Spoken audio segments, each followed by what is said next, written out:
लिखा एक रोचक कहानी। दोस्तों, आपने कई बार लोगों को कहते हुए सुना होगा कि मेरे नसीब में ही नहीं है, या नसीब में होता तो जरूर मिल जाता, या फिर यह कहावत कि नसीब से ज़्यादा किसी को नहीं मिलता जरूर सुनी होगी।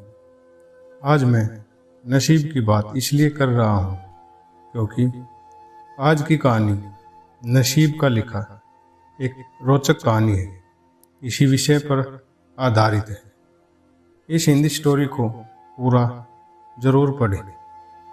10वीं सदी की यह कहानी है। किसी एक गांव में बहुत बुद्धिमान पंडित रहता था। पंडित आजू बाजू के सारे ही गांव में बहुत प्रख्यात था और इसी वजह से धनवान भी। पंडित का परिवार ज़्यादा बड़ा नहीं था।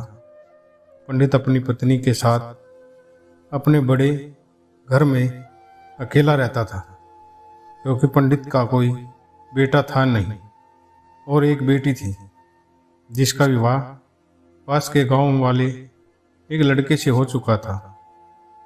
पंडित ने शादी से पहले अपने होने वाले दामाद की अच्छे से जांच पड़ताल की थी और अपनी बेटी का भविष्य भी ठीक से पढ़ा था। तब जाकर उसने बेटी की शादी की थी, लेकिन चंद सालों में ही पंडित का दामाद बुरी आदतों से चंगुल में फंस गया। जुआ और शराब की बुरी लत ने उन्हें सड़क पर लाकर रख दिया था। आपने अपने बेटी की ऐसी दुर्दशा देखकर पंडित की पत्नी काफी दुखी होती है और अक्सर पंडित को कहती रहती है कि तुम जाकर उनकी मदद कर रहा हो।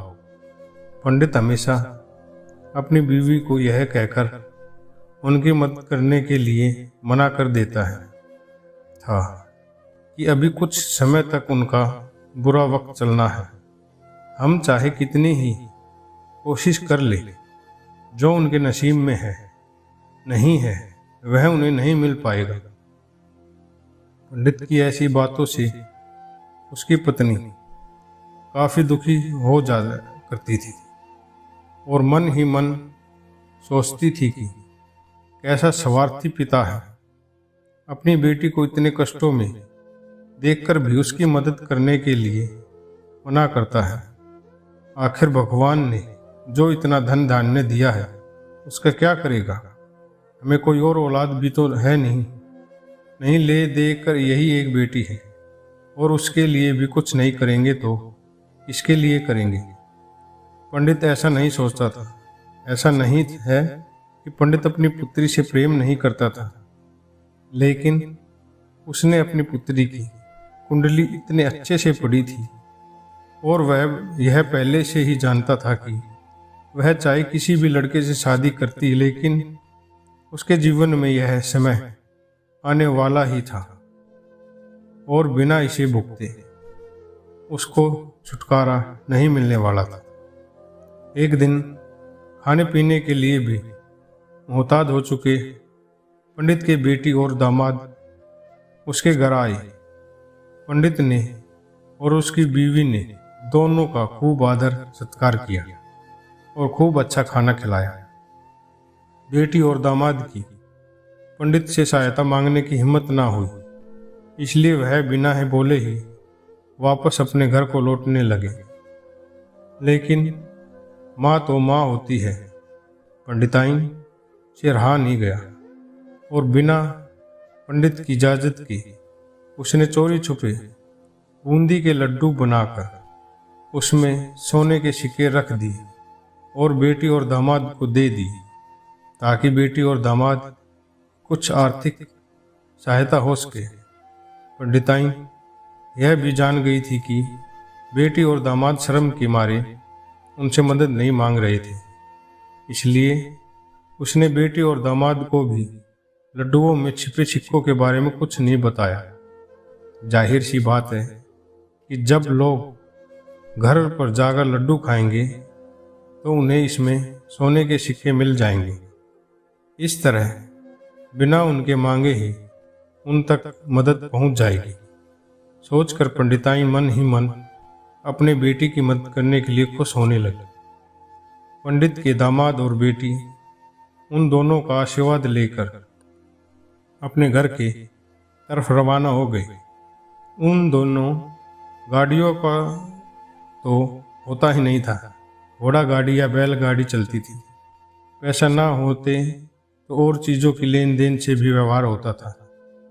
बेटी और दामाद का गांव पंडित के गांव से कोसों दूर था, फिर भी पैसों की कमी के चलते वह चलकर अपने गांव की तरफ निकल पड़ी। थोड़े दूर ही चले थे कि पंडित की बेटी के पैर में मोच आ गई और अब उसको चलना भी मुश्किल हो गया। पंडित के दामाद ने जब देखा कि उसकी बीवी अब बिल्कुल चलने में सक्षम नहीं है, तो उसने एक टांगा अपने घर की किराए पर ले लिया। दोनों पति पत्नी टांगे में बैठकर घर तक पहुंच गए, लेकिन टांगे के वाले को देने के लिए उनके पास पैसे थे नहीं। इसलिए पंडिताइन ने जो बूंदी के लड्डू उन्हें दिए थे वही किराए के तौर पर उस टांगे वाले को दे दी। टांगे वाला बूंदी के लड्डू को लेकर वहां से चला गया। टांगे वाले अपने घर की तरफ जा रहा था, तब उसे एक हलवाई की दुकान दिखाई दी। उसने सोचा कि थोड़े से बूंदी के लड्डुओं से मेरे घर के लोगों का पेट थोड़ी भरने वाला है। इससे अच्छा है मैं इन बूंदी के लड्डुओं को बेचकर उनसे कुछ चावल खरीद लेता हूँ। टांगे वाले ने बूंदी के लड्डू हलवाई को बेच दिए। जिस गांव में वह हलवाई रहता था, उसी गांव में एक आदमी ने अपने घर पर पूजा रखी थी और उसी पंडित को उस पूजा के लिए बुलवाया था।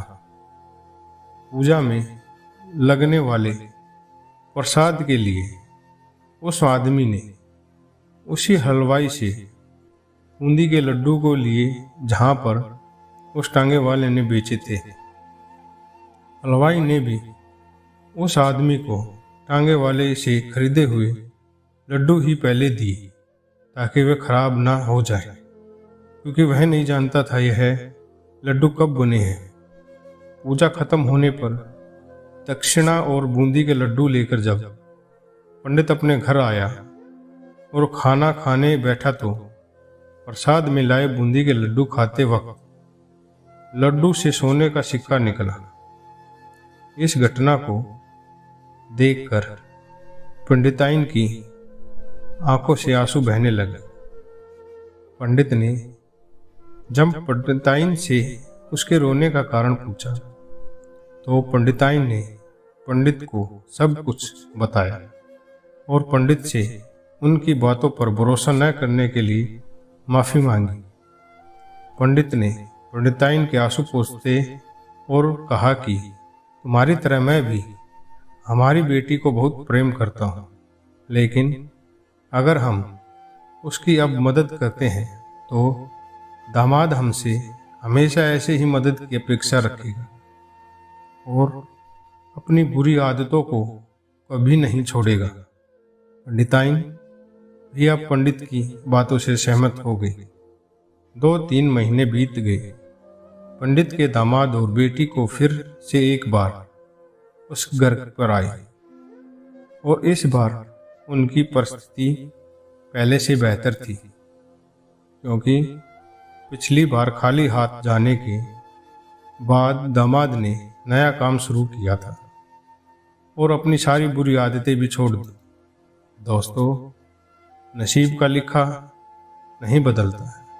यह कहानी आपको कैसी लगी? क्या आप भी नसीब पर भरोसा रखते हैं या फिर आप खुद उन लोगों में से हैं जो अपना नसीब खुद अपने हाथों से लिखना चाहते हैं?